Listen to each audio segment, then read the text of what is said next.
Jelen videó az időskor előnyeit és hátrányait kívánja ismertetni, illetve rámutat arra, hogy időskorban is lehet fejlődni. Először néhány személy mondja el, mi az a 3 szó, ami eszébe jut az időskorról. Ezt követően idősek szólalnak meg, és mondják el saját tapasztalataikat. A videó a szakemberek által megállapított, az időskorra vonatkozó tulajdonságokkal zárul.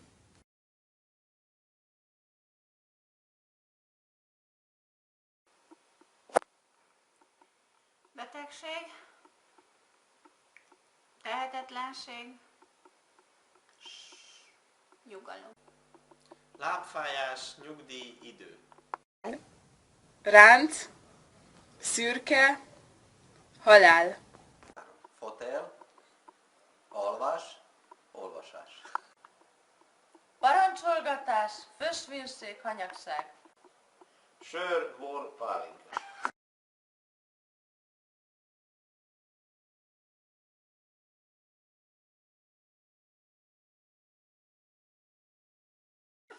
Hülyeségeket örvendek az unokáimnak. Van 5 szép unokám, azokban gyönyörkedek, örvendek. Hát, ilyen az öregkor, régebben jobban szeretem, mint a saját gyermekeimet. Na, elmegyek az üzletig, van egy öreg édesanyám, elmegyek hozzájuk. Tüzet gyújtak reggel. Na, ennyi. Tüzet, ott egy kicsit összeszedek. De akkor el kellett menni kollektívbe, több dolgom volt gyermekeimmel. Könnyebben vagyok most. Kevés a nyugdíj, de azért meg vagyunk. Na, ennyi az egészem. Vaj, de jó az öreg ember. Alig vártam, hogy jöjjek nyugdíjba. Annyi dolga van, több, mint amikor fiatal voltam. Most meg nincs időm semmire se. Alig tudok kell menni a WC is vissza.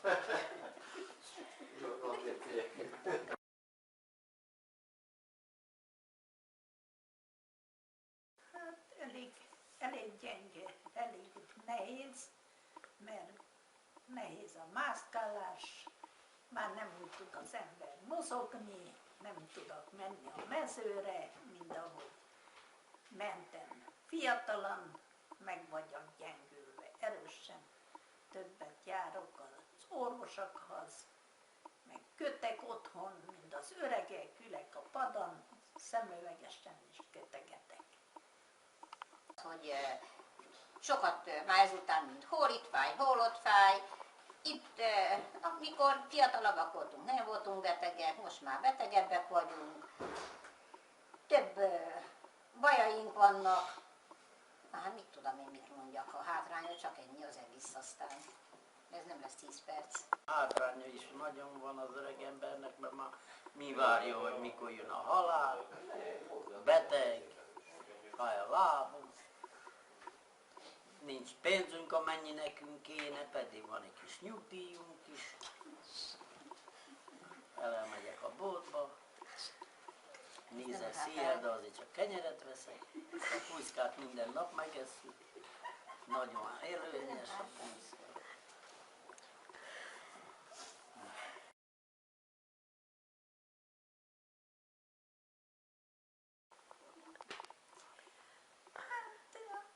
Nem kell menjek a mezőre, otthon nyugodtan végzem a dolgomat, tudok leülni egy televíziót nézni, van időmre járó, elmenni templomba, elvégezni nyugodtan, otthon végzem a dolgaimat, nem kell siessek sehová se. Még egy kávét is leülve, megittagálok, és kézi munkálok. Ezek az öreg előnyei. Van időm mindent megcsinálni, nem kell elsiessek semmiféle dolgot. Nyugodtan csinálgatom, főzem a vacsorát, sütem a tésztákat, vasárnapra készülődek, nyugodtan, hogy vasárnap tudjak elmenni a templomba.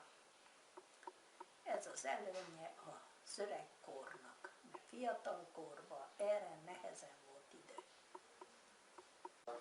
Hát nagyon jó. Nagyon jó. Előny annyiből, hogy minden nap elmegyek a mezőre, a mezőn van kajbám is, ott tartom a szerszámot, minden áldott nap ki kell menjek, mert úgy esik jól az ennivaló, hogyha megjárom magamat. A messze távolságban 1,5 kilométer, amíg oda menjek vissza 3 kilométer. Egy öreg embernek nagyon jó ez. Van étvágyom, még megizek egy pár pálinkát is. Nagyon jó. Szeretem. Csak élnék még bármi vagy 10 évet, most vagyok 72, leszek 82. Az öreg 82 évben legjobb. Avar vagyok jobban, hogy elmenjek városra, elmegyek a gyermekeimhez. Hát már sokat nem menjek. 2 óra alatt megjárom a 3-nál, na aztán, hát mert semmivel se olyan nem vagyok jobb, mert nem akarja, nincs mivel elvinni, nincs pénz. Most sem mondom semmit sem. Hülyeséges.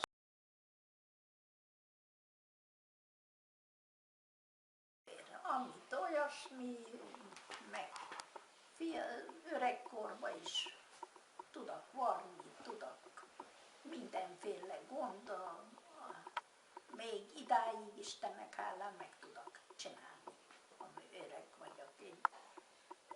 Akármit megcsinálgatok lassan, de megcsinálom. Beteszem az szövőszéket, szöveg, lassan csinálom, biztosan, hogy mind az öregek. Hosszabb idővel, de megcsinálgatom. Abban vagyok jobb, hogy több időm van. Kitakarítsam a virágos kerteimet, varjak, szüljek, géppel is, kézzel is, az unokáimnak varjak egy bőr szoknyát, blújzat, minden. Több időm van, mint mikor fiatal voltam. Most mindenre van alkalmam. Megcsináljon. Mondjad. Mondhatom? Na jó, azért nagyon jobb vagyok azért, hogy minden reggel, amikor fiatal voltam, nem tudtam megverni a kapát, most már menjek kapálni, mindig megverem, megreszelem a kapákot, van időm, úgyhogy még nagyon jó lenne még élni. Minden reggel megiszom a kávét, nagyon jó, azt is csak téjjel iszom, mert nagy a cukorbeteg, az öreg ember. Úgyhogy mindennek van egy kis előnye. Na, ennyi volt az egész.